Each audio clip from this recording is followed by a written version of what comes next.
Magandang araw pong muli sa inyong lahat mga kababayan. Narito na naman po kami para ihatid sa inyo ang pinaka-latest na mga balita sa loob at labas po ng ating bansa. Kumpleto, malaman at matalinong inanalisa. Muli po ay nagpapasalamat ang aming channel sa patuloy ninyong pagsubaybay. At sa araw na ito o sa episode na ito, pag-uusapan po natin itong ipinangako ni Pangulong Marcos sa kanyang SONA tungkol po sa pagresolba ng kaso ng mga missing sabungeros. Alam nyo po, marami pong humanga dito sa binanggit ng Pangulo sa kanyang SONA tungkol nga dito sa sa kaso ng missing sabungeros. Talaga namang humiyaw yung mga nanonood dun sa may batasang pambansa eh. At sa amin naman o sa atin naman ng mga pangkaraniwang tao, syempre natuwa tayo dun sa sinabi ng presidente, no? At kami dito sa The Blessed Reader is talagang nagustuhan din po namin yung sinabi ni President Marcos at nangangako din po kami na tututukan po itong kasong ito para malaman kung papaano ito susolusyonan ng ating gobyerno, papaanong matutupad ng Pangulo ang kanyang pangako para mapanagot ang mga dapat managot at mabigyan ng hustisya ang mga pamilyang naulila dahil dito sa kasong ito. So titingnan po natin ano nga bang mga update pagkatapos ng SONA.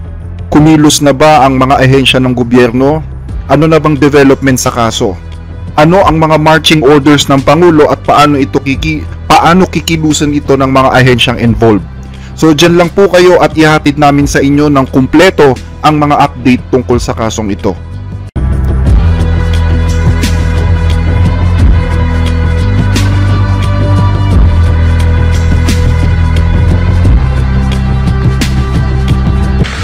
Nagtutulungan ang buong pamahalaan para lutasin ang mga kaso ng mga nawawala dahil sa walang pakundangang kagagawan ng mga sindikato sa likod ng madilim na mundo ng mga sabungan. Hahabulin at pananagutin natin ang mga utak at mga sangkot, sibilyan man o opisyal.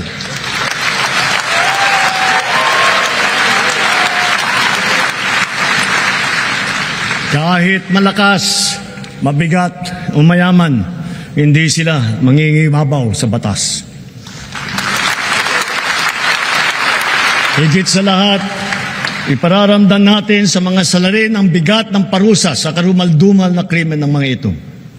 So yan yung sinabi ni Pangulong Marcos, at kung mapapansin ninyo talagang naghiyawan po yung mga nakikinig nung banggitin niya ito. Kasi napakatagal na nga ng kasong ito at maraming mga taong nag-aabang talaga na mapanagot ang mga malalaking isda na nasa likod nito. Kapag ito na-resolve ng Pangulo at mapanagot talaga yung mga tunay na may kasalanan, I believe sisipa po pataas ang ratings ng Pangulo. Kaya sana ay pagbutihin din naman ng mga ahensya yung kanilang pagtatrabaho. At syempre, nagpapasalamat din ang mga kamag-anak ng mga missing sabungeros dahil nga po nabigyan daw ito ng pansin ni President Marcos. Sa katunayan, ito po yung sabi ng isa sa mga kamag-anak ni Ryan Bautista na kapatid ng isa sa mga nawawala na si Michael Bautista. Sabi niya, nagpapasalamat po kami kay President BBM dahil sa ngayon ay nabigyan na kami ng pansin tungkol sa mga kaanak namin na missing sabungeros. At ito nga mga kababayan, ang isa sa mga latest update, ang balita natin is may bagong testigo na lalabas. May bagong testigo na ilalabas ang DOJ. At ang sabi po ng DOJ, palalakasin daw po nito yung mga testimonya ni Totoy. Kasi mayroon daw po itong direktang nalalaman sa pagkawala ng mga sabungero at mayroon ding mga hawak na malalakas na ebidensya na nagko-corroborate sa mga hawak na ebidensya na ng DOJ. Well, actually maganda yan mga kababayan. Yan ang pakakaabangan natin ngayon kung sino yung ilalabas ng DOJ. May mga nagsasabi na baka yan daw yung counselor ng Calamba. Well, I think hindi siya mga kababayan. Kasi ang sabi ni Secretary Remulla, hindi pa daw lumalabas sa media tong bago nilang witness eh. Malalaman nyo very soon. Meron kaming bagong testigo na lalabas. Napakahalaga. It bolsters the credibility of Totoy. Ano yan kasi may naging problema dati ang investigators to identify somebody. Yung somebody na ina-identify, ito yun. Hindi lang yun, tsaka hindi lang to testimonial evidence, may real evidence na involved dito. Meron ditong totoong ebidensya na bukod sa kwento, meron itong sariling ebidensya pa na kalakip kasama nito. Medyo bago. Hindi pa namalabas sa inyo. Hindi pa namalabas sa media. Civilian. Yeah. So, abangan lang kasi nga nilalapat pa namin lahat. Nagkaroon kami ng konting aberya. Mahalagang testigo. Maraming nalalaman. Sir, si Presidente po... Totoong testigo to sa lahat. Totoong testigo to. At syempre, kung may bagong pangalan na inilalabas o ilalabas ang DOJ, mayroon namang isang pangalan na inalis sa kanyang pwesto or let us say, nirelieve sa kanyang pwesto. Ito pong isang service commander or police official na nirelieve daw sa kanyang pwesto dahil kaduda-duda daw po yung kanyang ikinikilos at nakakawala nga daw po ng tiwala.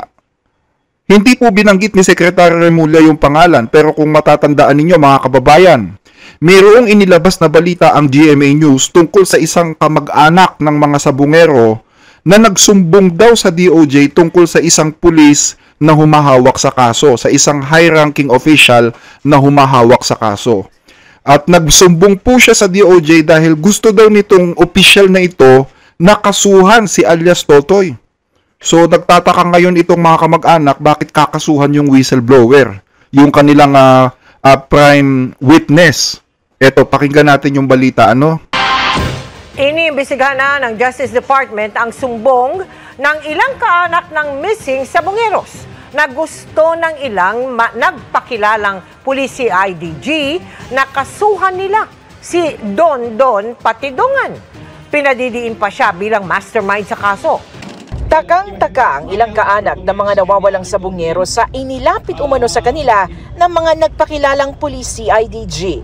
Gusto umano ng mga pulis na kasuhan nila ang whistleblower na si Don Patidongan at idiin bilang mastermind ng pagdukot sa mga nawawala. Tumawag po sa akin si and sabi niya sa akin, according to dun sa affidavit namin, ang kakasuhan daw na po namin ay isa si Mr. Don Patidongan. Sabi ko, bakit niyo po kakasuhan si Sir Don? Sa statement pa lang po nila na pabago-bago, tapos ang gusto nila kong palabasin, sila Sir Don, yung may kasalanan po talaga sa lahat o sila yung mastermind. Nanindigan ng mga kaanak na hindi sila pipirma sa affidavit kapag kinasuhan si Patidongan. Ang insidenteng ito nakarating na rin kay Justice Secretary Jesus Crispin Remulla. Isa yan sa mga ulat sa amin na may mga kumikilos na ganyan ang gusto mangyari. Kaya na-relieve na yung service director ng CIDG. Matatanda ang hiningi ni Remulla kay PNP Chief Nicolas Torre III na alisin muna sa pwesto ang isang service commander dahil sa issue ng tiwala sa paghawak sa investigasyon. Sinusubukan pa naming kunan ng pahayag ang PNP. So ayan na, service director daw ng CIDG yung na-relieve. Ngayon, kung nanonood kayo dito sa ating mga binabalita sa The Blessed Reader, I think nabanggit na natin ito nung nakaraang linggo kung sino ito, na inirereklamo ng ilang mga kaanak ng mga missing sabungero. Ito, panoorin lang natin saglit. Nananawagan din ang ina sa naman sa mga missing sabungero kay PNP CIDG Director, Police Brigadier General Romeo Kumakapas na magbitiw na lang sa peso kung hindi ito magiging competent sa sinasagawang investigasyon ng pulisya sa kaso ng missing sabungero. Samantala, tumagin mo na magbigay ng pahayag si General Makapas at sa kaugnay sa mga pahayag nito ng kaanak ng mga missing sabongero at kanila rin naman itong kukumpirmahin. Sa ngayon ay sinabi ni General Makapas na ang Department of Justice muna ang maaaring magsalita kaugnay nga sa mga development sa kaso ng mga nawawalang sabongero. So si General Makapas pala yung inirereklamo ng mga kaanak sa DOJ, Incompetent daw siya at pinagbibitaw na nga siya sa pwesto. Well, alam nyo, mabigat itong akusasyon kay General Makapas. Kasi ang balita, siya daw ang nagpapunta sa mga pamilya ng mga missing sabungero para papirmahan sila sa isang bagong affidavit kung saan ituturo na mastermind sa missing sabungero case itong whistleblower na si alias Totoy. Abay, matindi to. Siya na yung nagsiwalat, siya pa ngayon ng mastermind. So ang kwento nga nung isang kamag-anak is pinapipirma sila para gawing mastermind daw itong whistleblower. Kwento ni Ryan Bautista, kapatid ng isa sa mga biktima, bigla na lang pinapunta ang ibang pamilya ng missing sabongeros sa headquarters ng CIDG. Maaari, palitan nila yung mga pulis na nag-iimbestiga kasi iba po ang lumalabas . Ang pinapalabas nila ngayon, ang kakasuhan nila yung witness namin. So hindi naman po tama yun. Kaya nga po lumabas yung witness namin. Sinugal niya nga ang buhay niya para po matulungan kami. Tapos ngayon, pinabaliktad pa nila. Gusto pa nilang kasuhan yung witness namin. Ngayon, sinagot po ito ni Dondon Patidongan. Ang sabi niya, ito daw si General Macapas ay tao daw ng isang nagngangalang Manny Cuevas. At nag-meeting nga daw po sila sa Forbes Park at pinag-uusapan yung mga sabungeros. Well, actually, wala tayong masyadong impormasyon tungkol dito sa Manny Cuevas na ito at hindi rin naman nilinaw ni alias Totoy basta't ang sabi niya ito daw yung amo ni General Macapas. At ang gusto daw talaga ni Macapas palabasin na ang nag-orchestrate ng missing sabungero case ay yung magkakapatid na Patidongan. Na yung Patidongan brothers ang nasa likod nitong krimen na ito at si Totoy nga ang utak. Yes, totoo na baliktad nga nangyari. Kaya yun ang napapala ni General Macapas. Dahil ang may utak niyan siya si General Macapas. Dahil gusto niya baliktarin na ako ang mastermind. Dahil mayroong isang tao na nasa likod niyan. Pinapapunta sa CIDG sa opisina ni Macapas. At alam mayroong isa doon na umatin at sinabi talaga na binabaliktad ang desisyon na ako ang mastermind. May pinapapirma silang affidavit. Pero matindi rin ang panindigan ng pamilya, hindi sila pumayag. 100% nakakuha na yan ng kabayaran kay Mr. Atongtang. Alam ng lahat, pinagmamayabang yan sa akin, tinawag yan sa akin through telepono ni General Macapas na nagmi-meeting daw sila ni Manny Cuevas doon sa bahay niya sa Forbes Park. Kasama nila yung isang pinag-uusapan nila yung kaso ng yung mga sabungero. Yan ang tunay na amo ni General Macapas, si Manny Cuevas. Ngayon, nung magkabukuhan na nakalagay talaga sa affidavit na si Totoy na ang ginagawang mastermind sa kaso, hindi nagkabukuhan na. Bigla daw ngayon kumambyo itong si General Macapas at sinisisi daw yung isang major dyan sa CIDG na siyang may gawa daw, sabi. Yun daw major na yun ang may gawa ng affidavit na nagsasabi na si alias Totoy yung mastermind. Pinalabas ni General Macapas na ako ang mastermind at binigyan ako mismo ng kopya ng tao niya. Na ngayon, nung kinalaunan na sumabog yung ganyang isyo, idiniin niya yung tao niya, nakawawa naman na si Major, yung isang major ng CIDG. Huwag ko na lang po banggitin yung pangalan. Opo. So, nabigyan ka, supposed to be, ng kopya ng affidavit ba ito, Dondon? Yes, ma'am. Yung affidavit na gusto papirmahan nila doon sa isang kamag-anak ng biktima na para pasinungalingan na ko ang mastermind at ang dalawang kapatid ko ang aking kasapwat. So, nandito ngayon ang tanong mga kababayan. Kanino ba talaga galing or sino yung may gawa ng affidavit na yun na nagsasabing si Dondon ang mastermind? Sabi ni General Macapas hindi galing sa kanya, galing daw sa isang major sa CIDG. Pero sabi naman ni Dondon hindi naman daw galing yun dun sa major. Kumbaga nadidiin lang yung major. So yun yung kailangang masagot, number 1. Mahalagang masagot yun dahil dun magkakaalaman kung sino talaga yung may gusto na maglihi sa kasong ito. Kasi kung kakasuhan lang si Dondon, tanggap naman daw niya yon. Pero yung ituturing na mastermind, ibang usapan yon. Meron ka nang inililigtas na ibang tao pag ganun Pero yun nga, ang sabi ni General Macapas, hindi daw galing sa kanya yung affidavit na yon. Pero inamin naman talaga ni General Macapas na kailangang sampahan ng kaso si Patidongan. Kasi part daw po yon ng proseso bago siya maging state witness. Bago ka maging state witness, according to General Macapas, kailangan ka daw munang masampahan ng kaso. Ang sabi niya, ito pakinggan natin. Pangalawa, yung tinawag ko sila lasang nilang just to clarify matters dahil ang sinabi sa akin ng mga investigador ay hindi isasama sa kaso yung Patidungan Brothers, which we believe na part ng proses yun na dapat isama sila bago sila magiging state witness.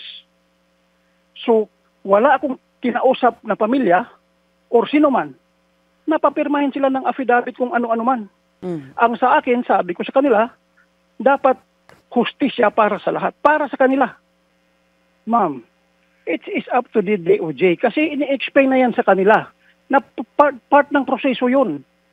Bago sila magiging state witness sa kaso, dapat kasama sila doon sa akusado. I don't want to interfere with the DOJ, pero as to our understanding, ganun ang proseso ng batas natin. So, hindi ko alam kung anong nangyayari sa investigasyon.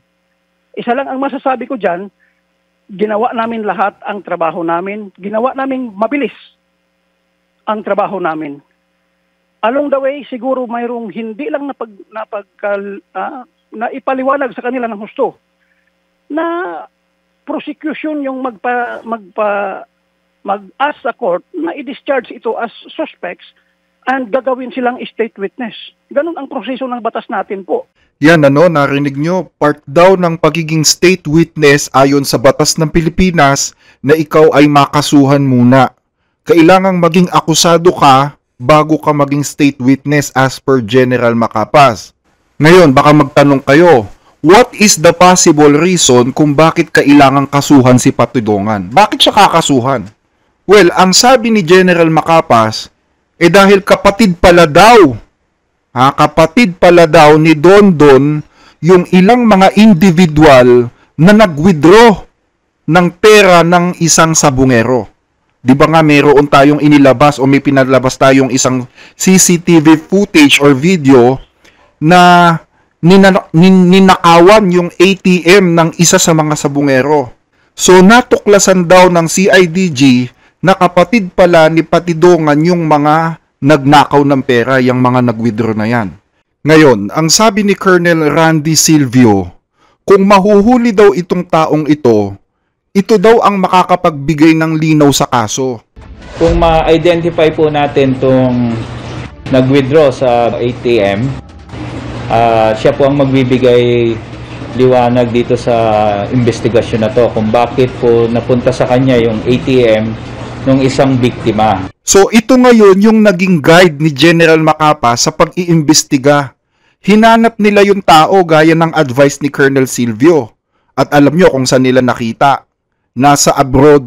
Nasa ibang bansa tong taong ito. And the big question is, bakit nasa abroad itong mga taong ito?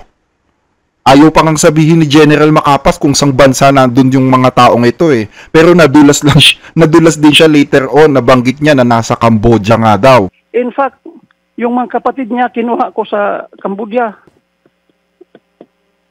Okay. I'm sorry. Ang sabi daw ni Dondon ay mga tauhan niya lang daw yan, yung mga nag-withdraw na yan. But CIDG discovered later on na hindi lang pala tauhan kundi mga kapatid ni alias Totoy Patidongan. So, posible na iyon yung nakitang dahilan kung bakit sinasabing mastermind itong si Patidongan. Which is, pag in-entertain mo yun, malilihis nga talaga ang kaso. Magkakaroon nga talaga ng twist. Ito, pakinggan natin si General, And isa doon sa interview ni Colonel Silvio na nakikita namin, sinasabi niya na kung makuha lang niya itong dalawa na nakita natin sa CCTV kung saan yung isa ay nagwi-withdraw sa pera ng ATM ng isa sa mga missing na sabongero at yung isa ay nakahankap, masosolve na niya ang kaso. So from that information we followed it up. Hanggang na interview sa interview ni Dondon na mga tauhan niya yun at walang kinalaman. So, pinurso namin yung investigation, ma'am. We found out na itong dalawang ito ay wala sa Pilipinas. We were able to get their identities o kung anong ginagawa nila sa labas. Kaya pinapalo up namin kasi ito yung tingin namin will have the direct link doon sa mga missing na tao. So, sino po itong dalawang sinasabi ninyo na nakuna ng CCTV na nagwi-withdraw? Sino po sila? sa allegation, sa sabi ni Dondon, ay mga tauhan lang niya. Pero nung nakuha namin sila, yung isa ay si Jose Patidungan, na kapatid niya, at yung isang Ilakim Patidungan, na kung saan nung nakuha namin siya, ang hawak diyang passport ay Robert Bailon. So nung dinala namin sila sa Pilipinas, itong si Jose Patidungan, meron na po siyang warrant. Unfortunately, or fortunately enough, na yun palang warrant na yun ay may conviction na. So, wala kaming magawa kundi sundin yung order ng court. Yung Na-surrender naman, siya, itong si Jose Patidongan. Na-surrender po siya dahil meron na po siyang hatol. Yes, ma'am. Mayroon sa po ibang siyang kaso. warrant. Yes, ma'am. Okay. Opo. Pero ito pong si Jose, how is he related to Dondon, General? Kapatid po. Kapatid, okay. Tapos yung pangalawa po na Patidongan din, pero pumasok ang parang identity, ay sabi niyo po, Robert Bailon? Yes, ma'am. Ay half-brother po niya ito. So, from there, ang tingin namin sa investigasyon, sila yung makapagsalita talaga kung sino ang involved, maliban kay Dondon.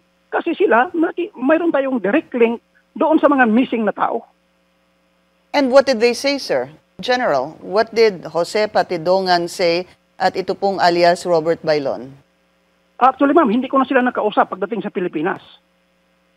Hindi ko na sila nakausap. Ang mga nakausap na lang nila ay investigador. Yun nga, ma'am, ang una nilang reklamo, ma'am, bakit filean sila ng kaso? Sabi ko sa mga pulis ko, ang instruction ni Chief ay filean sila ng kaso.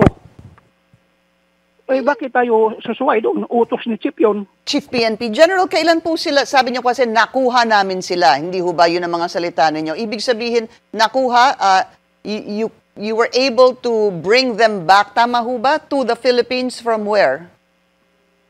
From foreign land, ma'am. Ayaw kong sabihin kasi pakiusap ng embahada natin doon, ayaw nilang masabit dito sa kaso.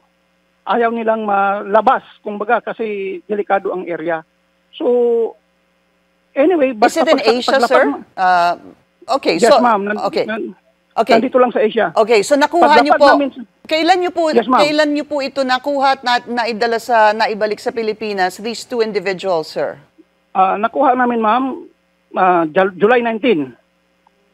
Bumalik kami dito ng 21 ng gabi. Okay. 22 na ng madaling araw. Umaga na, actually, umaga na kami lumapag. Ngayon, ang sagot naman ni Totoy, kaya daw nasa ibang bansa itong dalawang nag-withdraw na kapatid niya pala, ay dahil si Atong ang mismo ang nagpapunta sa kanila doon. Ngayon, nung malaman ni Dondo na ipinapapatay na ni Atong ang yung kanyang mga kapatid, sinabi na niya yung kay Secretary Remulla na pwedeng magamit yung dalawa as witnesses. So, dapat matulungan. Tapos sinabihan niya yung kanyang mga kapatid na umalis na dun sa hotel na pinagdalhan sa kanila ni Atong ang sa Cambodia. Kasi nga meron na silang threat. So yun yung rason kung bakit nasa ibang bansa itong mga kapatid niya. Si Atong ang pala ang mismong nagpadala sa kanila dun. Si Mr. Atong ang nagpalit dyan. Okay. Doon niya pinatira yan sa grupo niya na isang Taiwanese, ma'am. Doon niya pinapatrabaho yung dalawa kong kapatid at may threat na yan na pinapapatay ni Mr. Atong Ang doon sa grupo na kung saan iniwan yung dalawa kong kapatid. Kaya sinabi ko dyan sa dalawa kong kapatid, huwag nyo nang antayin na sila ang magpaano sa inyo. Tumakas na kayo. Sa madaling salita yan, ma'am, pinatakas ko muna yan. At sinabi ko muna kay Sir Buying Remulla yan, ma'am, okay, na ganito, ganyan, yung dalawa kong kapatid na pinapapatay na ni Mr. Atong Ang at magagamit natin bilang witness, ma'am. Yun ang totoong kwento dyan, ma'am.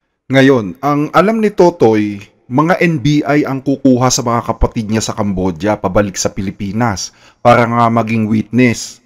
Pero ang sabi, bigla daw pong nagpresenta itong si General Macapas na sila na lang daw sa CIDG ang kukuha. So nagpaalam ang CIDG kay Secretary Remulla na sila na lang yung kukuha sa Cambodia at pumayag naman daw si Remulla. Sinabi ni Suji Remulla, kumusta na yung mga kapatid mo? Sino bang susundo? nagpresenta kaagad yan, ma'am, si General Macapas. Sabi ni Sudi Remulla, kailan nyo ba sunduin yan? Sir, ang kailangan ko kasi yung travel permit. Sa madaling salita, ma'am, sabi ni Sir Boyeng Remulla, walang problema yan, tatawagan ko lang yung kapatid ko. Sa nangyari, ma'am, kinabukasan, na-approve naman yung travel ni General Macapas kasama yung 3 niyang tao. Ngayon, baka magtanong kayo, bakit sila nagpresenta? Bakit sila yung gusto nilang kukuha? Ang posibleng sagot dito, mga kababayan, kasi nararamdaman ng CIDG, especially ni General Macapas, na malaking bagay kung sila yung makakakuha dito sa mga kapatid ni Dondon. Kasi magagamit nila yan sa investigasyon eh. So kaya siguro nagpresenta sila na yung kukuha. Diba nga sabi ni General Macapas na gusto nilang sundin yung advice ni Colonel Silvio na dapat makuha yung nag-withdraw dun sa ATM. So kaya pinerso nila na sila yung kukuha dun sa mga taong ito sa Cambodia.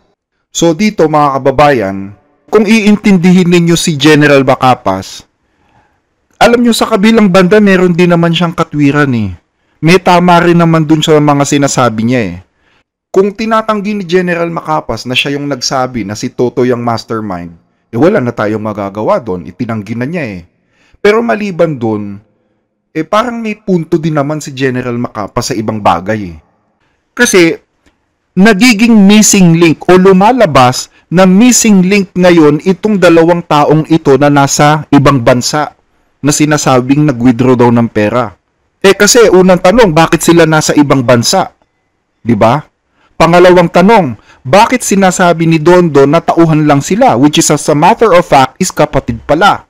So para sa CIDG, posible na mayroong itinatago itong si alias Totoy, na posible na maging susi itong 2 taong ito para masagot yung iba pang mga tanong at para mahubaran ng husto kung sino yung mastermind sa kaso.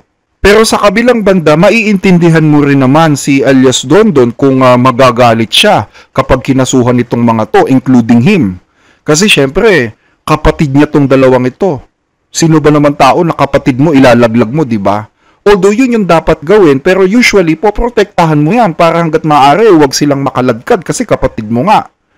Pero ganun pa man, ang pinakamaganda sa sinabi ni General Macapas, umamin daw itong 2 kapatid ni Dondon na ang mastermind nga daw ay si Charlie Atong Ang. At yun ang isa pa sa mga hinihintay ng mga tao, yung madiin itong pangalan ng negosyante, di ba? Bahala na, pero ang deklarasyon ng investigador, with this testimonies, itong 3 na nagko-collaborate, we can file all the cases.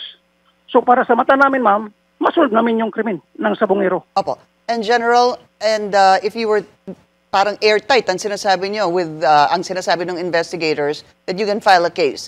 File a case against who is sinasabing mastermind. Doon po sa sinabi ng investigador, sino po ang sinasabing mastermind dito sa kaso ng mga missing Sabongeros? Simula pa naman ma'am simula pa naman sa mga deklarasyon ni Dondon, it is Atong. So ayun, at least nilinaw ni General na hindi si Dondon ang mastermind. Kaya dapat malaman talaga kung sino yung gumawa ng affidavit na mastermind daw si Totoy eh. Anyways, at least masasabi natin ngayon na may tinutumbok naman pala itong investigasyon ng CIDG. Ang gagawin muna nila, isasampahan ng kaso si alias Totoy bilang parte ng proseso. Kasi kapatid niya yung 2 sa mga sospek na ang sabi niya ay mga tauhan niya. Pero hindi nagtatapos lang doon. Ang sabi ni General Macapas, kapag sinampahan nila ng kaso yan, nasa kamay pa rin ng prosecution para i-discharge si Totoy bilang suspect. So, hindi ang CIDG ang mag-aabsuelto kay Totoy, kundi ang prosecution ng DOJ. Kumbaga, trabaho lang ng CIDG na magkaso, pero nasa prosecution pa rin yung huling desisyon kung i-entertain nila o bibitawan yung kaso na isinampa sa kanya. At kung sakali na i-discharge ng prosecution yung kaso laban kay Totoy, magiging state witness na siya. So doon ngayon madidiin yung tunay na mastermind na binabanggit nitong 3 witness na magkakapatid na patidongan. Yun ang pagkakaintindi ko dito mga kababayan dito sa takbo ng kasong ito. Maganda kung ganun. Yun nga lang kasi, syempre, pangit ang dating dun sa salitang kakasuhan eh. Kahit sabihin mo na yun ang proseso, pangit talaga ang magiging dating nun sa mga pamilya. Dahil sino ba namang matutuwa? Yun na nga lang yung pag-asa mo tapos kakasuhan pa. So, hindi talaga magandang pakinggan or impression yon. Pero ang sabi naman ni General Macapas, ipinaliwanag naman daw sa kanila na part ng proseso yon. Na talagang magiging akusado ka bago ka maging state witness. Yun ang pagkakaintindi ko sa paliwanag ni General Macapas, no? But again, the prosecution will drop the case and they will recommend na ikaw ay maging state witness. Well, siguro ang pinakamagandang gawin na lang dyan, sampahan na lang ng kaso yung mga kapatid ni alias Totoy. Huwag na lang si Totoy mismo para hindi naman offensive sa mga pamilya, no? Ngayon, pag nasampahan na yung mga kapatid niya, tsaka na lang sila kumanta para maabsuelto din sila sa kaso at maging state witness, di ba? Kaya namang gawin ng gobyerno yun eh. Ngayon, balik tayo dun sa sinasabi ni Secretary Remulla kanina. Ang sabi ni Secretary Remulla, mayroon daw silang ilalabas na bagong witness na may hawak ng ebidensya. Na talagang may hawak ng ebidensya, hindi lang basta kwento. At magko-corroborate daw doon sa mga sinasabi ni alias Totoy. Well, mga kababayan, ang tingin ko dito, in my opinion lang opinion ko lang ito posible na ang tinutukoy ni Secretary Remulla na bagong witness nila ay isa dito sa mga kapatid ni Totoy. Tingin ko lang. Posibleng isa sa mga kapatid ni Totoy ang maging susunod na witness. Ano nga ulit pangalan nila? Si Jose Patidongan at saka si Ella Kim Patidongan, na ang pangalan sa passport ay Robert Bailon. Well, isa pa yan sa mga nasilip ng mga pulis, but iba daw yung pangalan na nasa passport. Kaya inirekomenda na sampahan din ng kaso dahil sa possible falsification, ano? Isa ay si Jose Patidongan, na kapatid niya, at yung isang Ilakim Patidongan, na kung saan nung nakuha namin siya, ang hawak diyang passport ay Robert Bailon. Hindi pangalan niya, passport niya, hindi pangalan niya. Anong gagawin namin? Isaksyon ni Chief, ispailan ng kaso. Well, ito ang paliwanag naman ni alias Totoy dyan. Ang sabi niya, si Atong Ang daw mismo ang nagbigay ng peking passport sa kapatid niyang si Ilakim. Hindi sila ang may kasalanan nito, kundi si Charlie Atong Ang daw ang gumawa ng peking passport. Kaya nga yan nakakuha yung isa si Ilakim ng ibang passport, ma'am, dahil kinuhaan ni Mr. Atong Ang yan, ma'am. Ang kagandahan lang dyan kay Ilakim, ma'am, original na pangalan ang kinuha nila sa original na tao at kinuhaan nila ng passport na ang mukha ni Ilakim ang pinicturan yan, ma'am. So sa hula ko, posibleng isa dyan yung ilalabas ng DOJ na bagong witness. Not sure pa, hindi ako sure. Opinion ko lang po yun, mga kababayan, bilang isa sa mga nag-aaral sa kasong ito.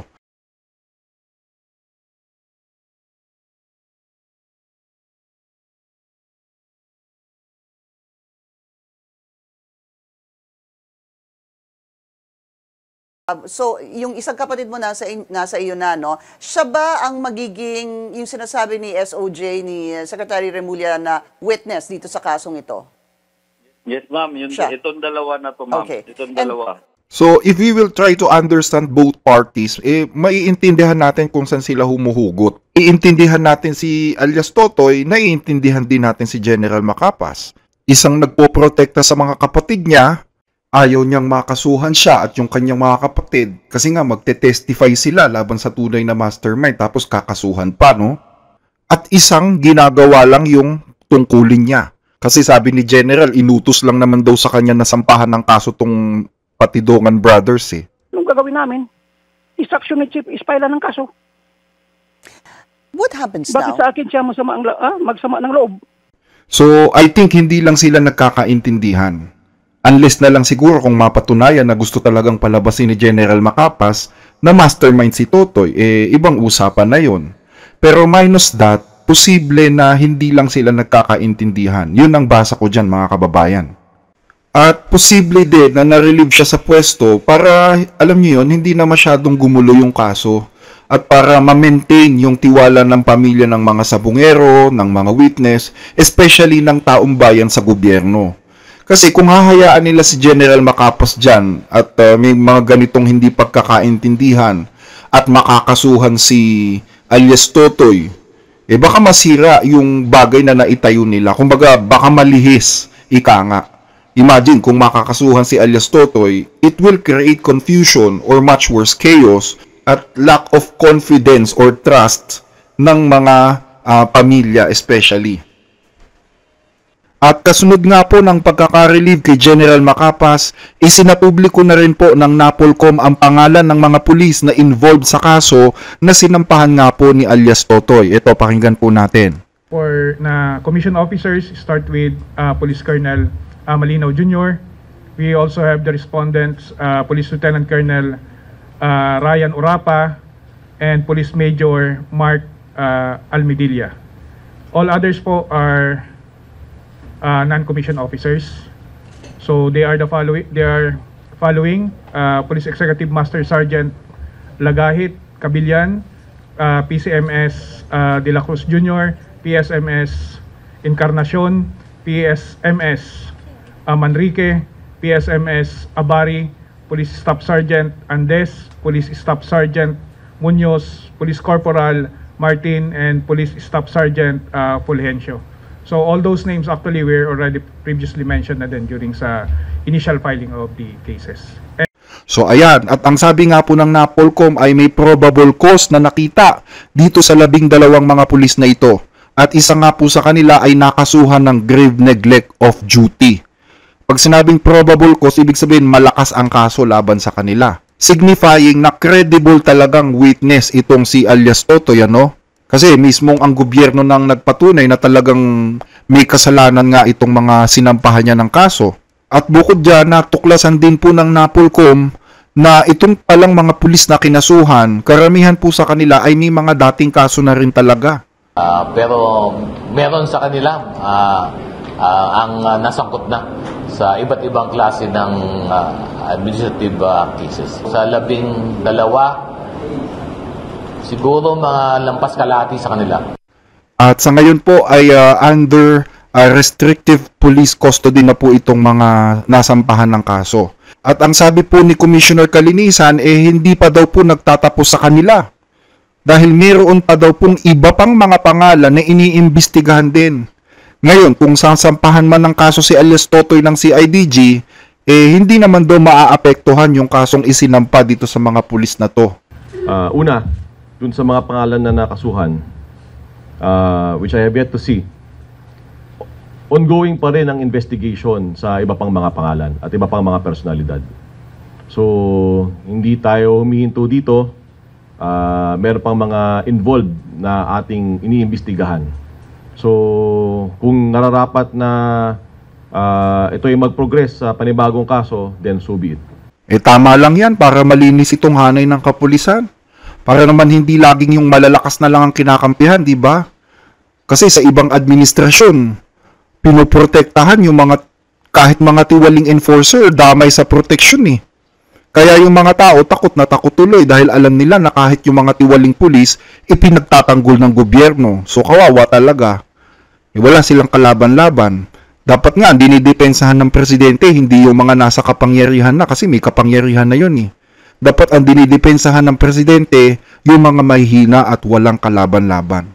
And personally, hanga din talaga ako dito kay Commissioner Calinisan dahil makikita mo naman yung pagiging seryoso niya sa trabaho niya at yung simpatya niya sa mga biktima. May kasabihan nga, di ba, kung naging tapat ka sa maliit na bagay, dapat ka nga talagang pagkatiwalaan sa mas malalaking bagay. So there are two groups and I repeat, huwag nyo na hong subukan. Totoo, the reason I mentioned it also, I felt very insulted. Ang sama ng loob ko. Kasi ano sa tingin nyo, nababayaran kami dito? Hindi kami nababayaran dito. Hindi nababayaran ang hustisya sa Pilipinas. May mga ahensya ng gobyerno na talagang titindig laban sa katiwalian. At isa na ang National Police Commission. Sa bagong Pilipinas, magkakaroon ng hustisya. And I'm very thankful for the very clear direction of the President na magkaroon ng hustisya dito sa kasong ito. At kung ito maging sample ng paano hustisya sa Pilipinas, then so be it. We will give correct justice, fair, at mabilis ang hustisya na ipapakita natin. At tungkol naman po sa progress ng retrieval operation na ginagawa dyan sa Taal Lake, may isa na naman pong magandang balita mga kababayan. Dahil nakakuha daw po ng mga buto at bungo ng tao dyan sa Taal Lake. At nakuha daw po ito mismo dyan sa quadrant na binanggit ni alias Totoy. Siguro dun sa pag-aari ng pulis na sinasabi niyang mayroong property ng fish pond dyan sa may Taal Lake. Kasi dyan daw tinatapon yung mga bangkay eh. Nagpapatunay na talagang reliable nga itong mga testimonya ni Dondon, ano? At ang mas maganda pa po dito mga kababayan ay buo pa daw yung mga ngipin. As in buo pa. Ibig sabihin hindi masyadong nag-degrade itong mga buto na to.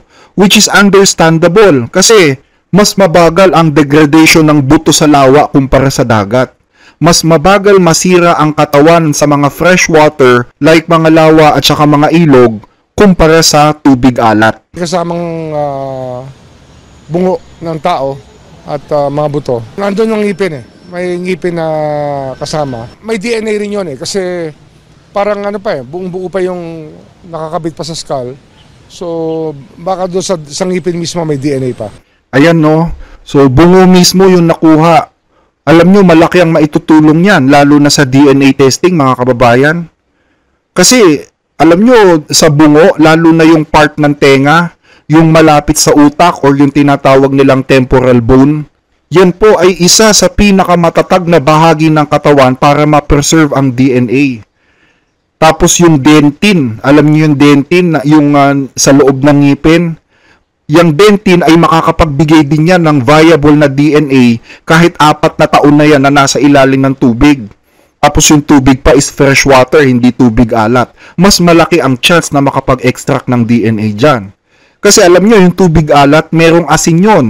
Merong mga bakterya at masyadong mataas ang pH level, kaya posible na mawasak agad o ma-degrade ang isang buto. Hindi tulad ng kung nandito yan sa tubig ng lawa o ng ilog. Well, sana makatulong itong bungo na ito, no? Kasi ang balita natin, wala daw pong nakitang DNA profile doon sa mga naunang buto na nakuha sa Taal Lake. So, yun ang medyo nakakalungkot na balita. Walang DNA sample na nakuha doon sa mga naunang buto na na-recover ng Coast Guard sa Taal Lake. Tapos, doon naman daw sa mga butong nakuha sa sementeryo sa Laurel, Batangas, may nakuha daw na DNA sample pero wala namang nag-match doon sa 23 samples na isinabmit ng mga pamilya ng mga sabungero. Kaya, well, nakakalungkot. Pero, yun nga, medyo matagal-tagal na laban pa to mga kababayan.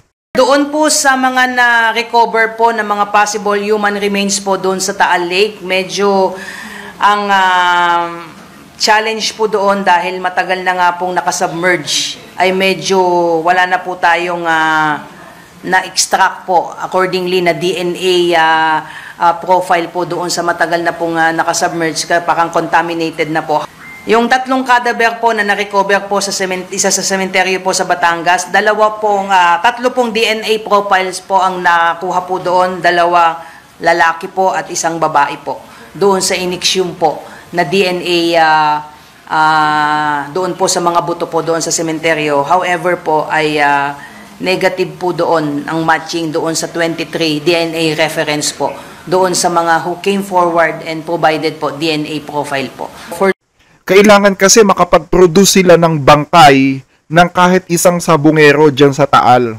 Kung walang bangkay o buto ng sabungero na makuha, posibleng humina yung kaso. That's what we are afraid about, no? Kaya sana yung bungo na nakuha makatulong. So I think hanggang dito na lang muna ang ating mga balita mga kababayan at sana po ay huwag kayong magsawa sa panonood sa ating programa.